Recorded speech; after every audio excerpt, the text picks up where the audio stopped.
Jack Massey. He's on the undercard of the Opetaia Bivol fight, October the 12th. And Jai's popped in to see us. Good to see you, Jai. Hey, thanks for having me, boys. Appreciate it. You find it a bit cold over here, you were telling us, after living up on the Gold Coast. Bit chilly in England at the moment. It is a bit chilly, bro, but, you know, we adapt. Yes. So, this fight, tell us a bit about Jack Massey. Have you been sort of looking at him and the threat he poses? Big fight, man. You know, I'm expecting a tough fight. You know, I think he's very durable. He's a hungry lad, and seen it in his eyes at the press conference, man. It means something to him. So yeah, I'm expecting some deep waters. There are some fights for you on the horizon, but I suppose that thing that boxers always tell us is that you've just got to concentrate on the man in front of you, because there is Chris Billam-Smith. I know you've even talked about wanting to fight Oleksandr Usyk at one point, but you have to concentrate, because that, you know, therein lies madness. If you don't do that, that's when you get caught out, isn't it? Definitely. You know, I'm locked in 12th of October, Jack Massey. So, you know, this is my number one priority. I have to win. Yeah. We were saying to you, we were chatting before the show started, that you fought Jordan Thompson, who, of course, we've had on the show, and Jeff, his dad, is a friend of the show. And but you did well against him, and it was difficult. He took a step up to try and take you on, but it was a bit too much for him, I think.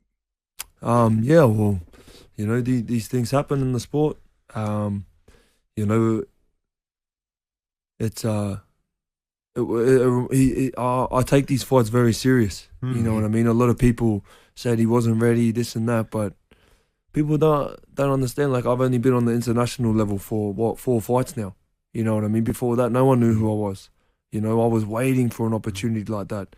You know, that first fight with Bradis back in 2002, man, I was just praying every day, you know, waiting for my opportunity, and it comes. So, you know, I'm expecting. That's what I train for, someone that was like me, you know, and any of these boys that got the hunger and they've been waiting seasons, you know, like it's normal for Pommies and Americans and Europeans to be up here.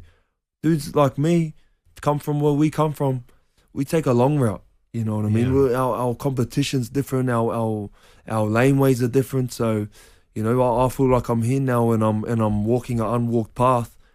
But it's also leading a way for people like me, you know what I mean? So I'm honoured to be here.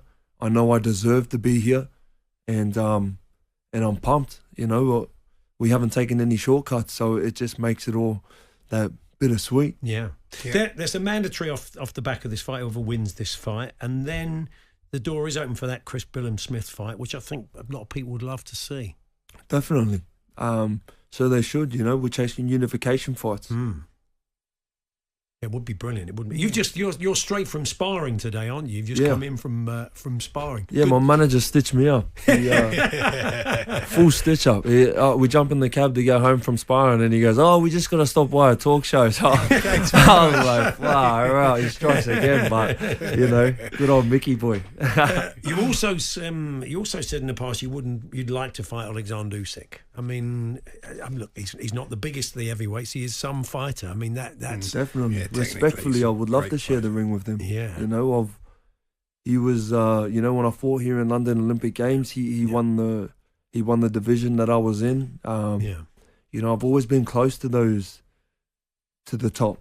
You know what I mean? I've always been just in the dark corners and just scratching and clawing, waiting for my opportunities. Like I said, so you know, I would respectfully love to fight a fighter like that, you know, and I feel like I do have the style to beat him.